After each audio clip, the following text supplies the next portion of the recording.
नमस्कार दोस्तों, आप देख रहे हैं सिनेमा हॉल और मैं अजय ब्रह्मात्मस। आज मैं हिंदी फिल्मों के प्रचार के तौर तरीके और उससे संबंधित कुछ विषयों पर बात करूंगा और ये बहुत ही इम्पोर्टेंट बातचीत है, इसलिए ज़रा ध्यान से सुनिएगा इसको।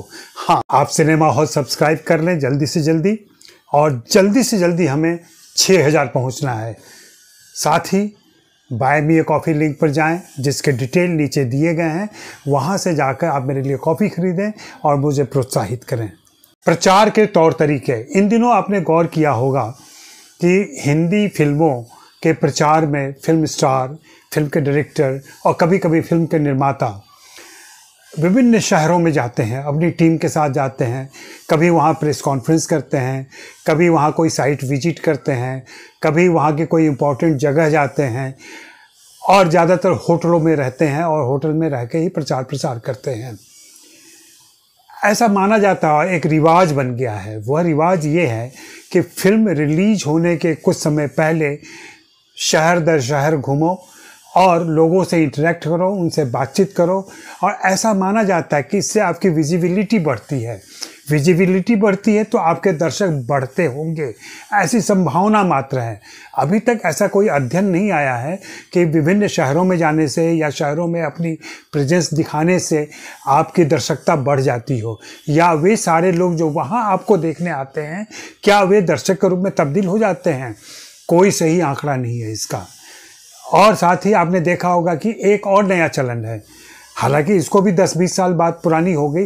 पहले ये कम था लेकिन अभी ज़्यादा हो गया है। फिल्म रिलीज़ के पहले तो लोग रील लेकर जाते थे। अब रील ले जाने की ज़रूरत नहीं है, अब आप एक USB ले जाकर भी अर्पण कर सकते हैं।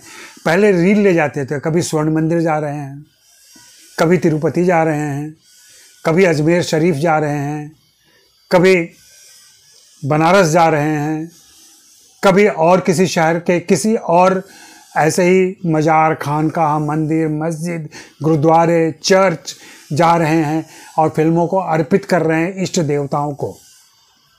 इसमें ज़रूरी नहीं है कि निर्माता किस मजहब का है, निर्देशक किस मजहब का है, या फिल्म का स्टार किस मजहब का है। वो बिल्कुल महत्वपूर्ण नहीं है। फिल्म गुरुद्वारे में स्वर्ण मंदिर जा रही है, मतलब एक आप अरदास कर रहे हैं, आप दुआ मांग रहे हैं कि मेरी फिल्म चल जाए। ऐसे ही तिरुपति में, ऐसे ही अजमेर शरीफ में, ऐसे ही और जगहों पर। लेकिन क्या इससे फिल्म के दर्शक बनते हैं? क्या उस मज़ार, उस खानकाह, उस मस्जिद, उस मंदिर, उस गुरुद्वारे, उस चर्च में यकीन करने वाले लोग आपके दर्शक बन जाते हैं? मुझे नहीं लगता कि ऐसा कुछ होता है। यह सिर्फ आत्मतुष्टि है, एक आत्मसंतोष है। लोगों को लगता है कि इससे विजिबिलिटी बढ़ जाती है। एक दूसरा और तरीका है, इन दिनों कपिल शर्मा शो बहुत पॉपुलर है। हर निर्माता, हर निर्देशक, हर स्टार चाहता है कि अपनी फिल्म के प्रचार के लिए वह कपिल शर्मा के शो में जाए। अब कपिल शर्मा के शो में होता क्या है? आपने जिस भी फिल्म के प्रचार में स्टारों को वहाँ जाते हुए देखा होगा, क्या कभी आपने फिल्म के बारे में कोई बात सुनी? वहाँ पर वहाँ हंसी मजाक चलता है, वहाँ एक दूसरे पर छींटाकसी की जाती है, वहाँ एक दूसरे पर ताने मारे जाते हैं। कुछ मैं तो कहूँगा बेहूदगी होती है, वहाँ पर बदतमीजियाँ होती हैं, कुछ रूढ़िवादी जोक्स होते हैं, लड़कियों के मजाक उड़ाए जाते हैं, फिल्म की नायिकाओं पर आक्षेप किया जाता है, नायक उन पर आक्षेप करते हैं, नायिकाएं उसका पलट कर जवाब देती हैं और इसमें लोगों को हंसी आती है।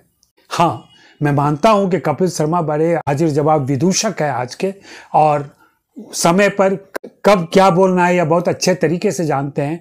लेकिन क्या वे फिल्म के बारे में कोई बात करते हैं? क्या वे फिल्म की जानकारी बढ़ाते हैं? क्या वे फिल्म के एस्थेटिक्स, फिल्म की पृष्ठभूमि, फिल्म के बैकग्राउंड के बारे में कुछ बताते हैं ताकि दर्शक समझ सके कि वे कैसी फिल्म देखने जा रहे हैं? नहीं, ऐसा बिल्कुल नहीं होता है। और सिर्फ कपिल शर्मा शो क्यों, कौन बनेगा करोड़पति भी अगर चल रहा हो तो कौन बनेगा करोड़पति में ही चले जाते हैं। आजकल डांस और म्यूज़िक के शोज बहुत पॉपुलर हैं, वहाँ इन सितारों की मौजूदगी होती है। यहाँ तक कि टीवी चैनलों पर रेगुलर एंकर, जो न्यूज़ एंकर होते हैं, उनसे ये फिल्म स्टार बातचीत करते हैं। अब तो आपने भी गौर किया होगा ना कि किसी टीवी चैनल पर एंटरटेनमेंट का कोई प्रोग्राम नहीं है। आजकल इंटरटेनमेंट बीट ही ख़त्म कर दिया गया है, क्योंकि देश में इतने बड़े जोकर पॉलिटिशियंस आ गए हैं कि वे आपका मनोरंजन करते रहते हैं। अवान्तर बातों में नहीं जाता हूँ मैं सिर्फ यही बात कह रहा हूँ कि टीवी पर इंटरटेनमेंट सेगमेंट जो हुआ करता था वो ख़त्म हो गया है। तो अब फिल्म स्टार किससे बात करें? तो न्यूज़ एंकर से बात करते हैं। न्यूज़ एंकर कोई भी हो सकता है, तो वह एंकर राजदीप सरदेसाई भी हो सकते हैं, रवीश कुमार भी हो सकते हैं, नविका कुमार भी हो सकती हैं और अर्नब गोस्वामी हो। और एक तरीका इन दिनों जिसका बहुत ज़ोर शोर से प्रचार प्रसार किया जाता है, आपने देखा होगा कि फिल्म का ट्रेलर आया, फिल्म के गाने आए, फिल्म के प्रोमोज आए, उसके कुछ दिनों के बाद उसी यूट्यूब के थंबनेल पर लिख दिया जाता है 70 मिलियन, 50 मिलियन, 60 मिलियन। शायद आपको संदेह हो मिलियन का मतलब क्या हुआ। 60 मिलियन में 6 करोड़, 70 मिलियन 7 करोड़, 2 मिलियन 2 करोड़। क्या 2 करोड़ लोगों ने, जिन्होंने उस एड को देखा, जिन्होंने उस प्रोमो को देखा, जिन्होंने उस गाने को देखा, क्या वे 2 करोड़ व्यूज जो मिले हैं, क्या वे दर्शक में बदल जाते हैं? मुझे नहीं लगता कि ऐसा होता होगा, क्योंकि कई एक गाने ऐसे हैं, कई एक ट्रेलर ऐसे हैं जिसके मिलियन व्यूज हैं, लेकिन दर्शक, आप जाके देखें बॉक्स ऑफिस कलेक्शन क्या होगा। ताज़ा उदाहरण धाकड़ का ले लें। आप जाकर देख लें कि धाकड़ के ट्रेलर को कितने लोगों ने देखा, धाकड़ के प्रमोशन को कितने लोगों ने देखा, लेकिन फिल्म कितने लोगों ने देखी।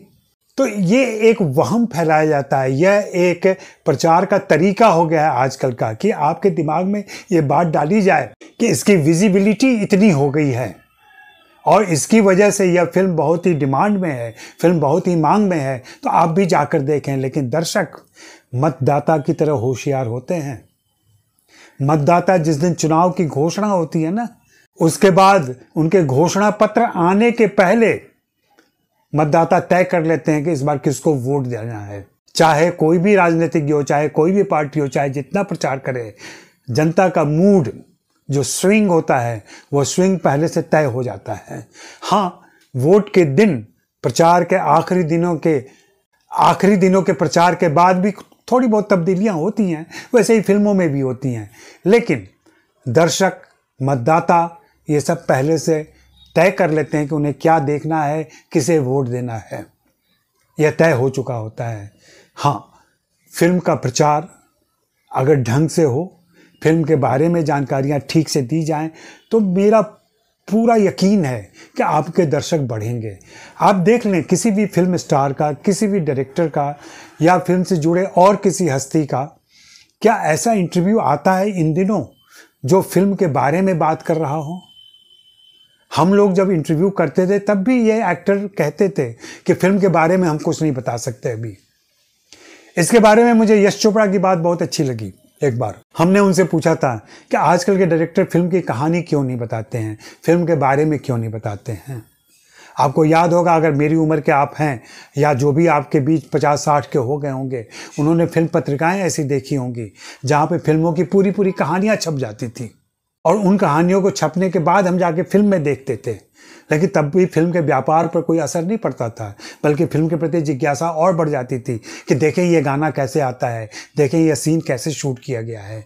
आजकल निर्देशक, कलाकार, निर्माता कोई भी फिल्म के बारे में नहीं बताता। यश चोपड़ा ने कहा था इसकी मूल वजह ये है कि फिल्म में आजकल कोई कहानी नहीं होती है। निर्देशक आपको बताए तो क्या बताए, फिल्म में सिर्फ ट्रीटमेंट होता है जो विदेशी नकल से ले लिया गया है। यह भारत की परंपरा नहीं है।